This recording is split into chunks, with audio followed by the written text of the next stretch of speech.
नमस्कार। आज हम सब समय में बहुत बहुत पीछे जाने वाले हैं। उस दौर में जब इंसान ने पहली बार अपने आसपास की दुनिया को समझना और उसे आकार देना शुरू किया था। जी हाँ, हम बात कर रहे हैं पाषाण काल की, यानी स्टोन एज की। ये मानव इतिहास का वो शुरुआती दौर है जिसने असल में हमारी आज की दुनिया की नींव रखी। तो चलिए इस कहानी को शुरू करते हैं एक बहुत ही सीधे से सवाल के साथ।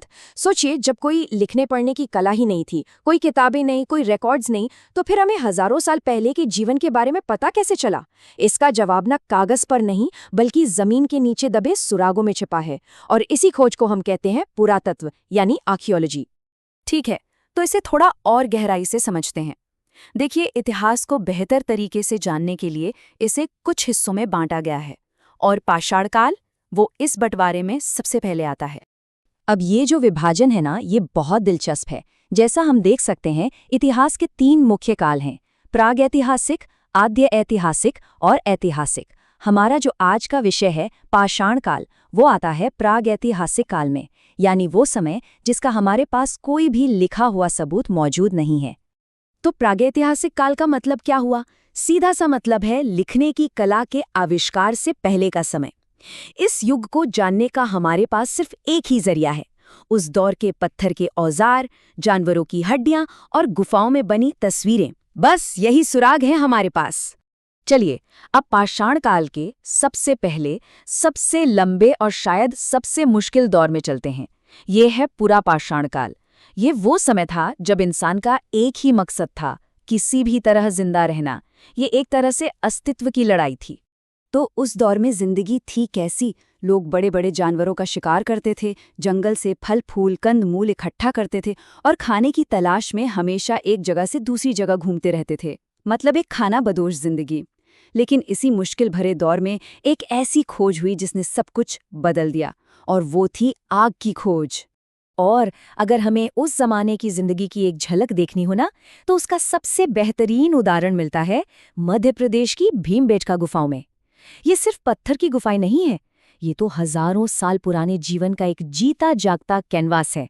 यहाँ चट्टानों पर जो चित्र बने हैं, उनमें शिकार के, नाच गाने के और उस दौर की रोजमर्रा की जिंदगी के सीन दिखाए गए हैं। कमाल है। अच्छा, पुरा पाषाण काल के बाद आता है मध्य पाषाण काल। इसे आप एक पुल की तरह समझ सकते हैं।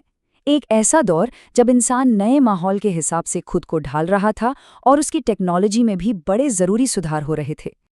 और यहाँ सबसे बड़ा बदलाव क्या था? औजार।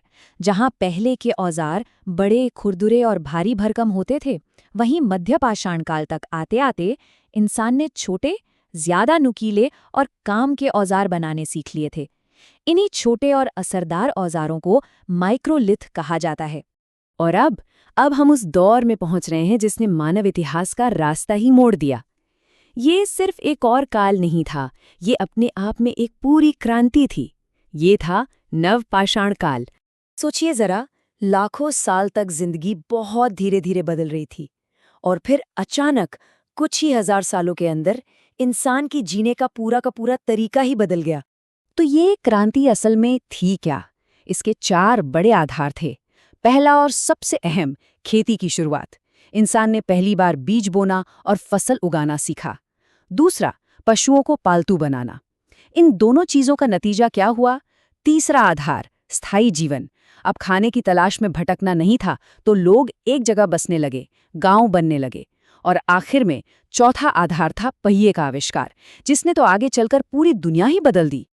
और हाँ, कुछ मजेदार तथ्य भी हैं। जानते हैं इंसान ने सबसे पहला कौन सा जानवर पाला था? वो था कुत्ता। और जो सबसे पहली फसलें उगाई गईं, वो थीं गेहूं और जौ। इस पूरी क्रांति का सबसे ठोस, सबसे पुराना सबूत हमें मिलता है मेहरगढ़ से, जो आज के पाकिस्तान में है। मेहरगढ़ इतना ज्यादा महत्वपूर्ण इसलिए है क्योंकि ये भारतीय उपमहाद्वीप में खेती और बसे हुए गांव का सबसे पहला प्रमाण है।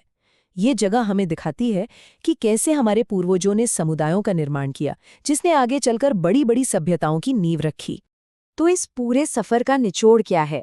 पाषाण काल सिर्फ पत्थर और गुफाओं की कहानी नहीं है, ये उन खोजों की कहानी है जिन पर आज हमारी पूरी सभ्यता, हमारी पूरी दुनिया टिकी हुई है।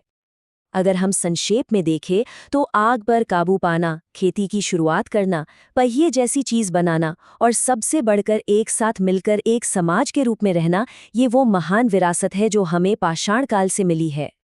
और अंत में एक सवाल, आग, खेती, पहिया या फिर समाज, पाषाण काल का वो कौन सा एक आविष्कार है जो आज भी हमारी दुनिया को सबसे ज्यादा प्रभावित करता है? इस पर सोचिएगा जरूर।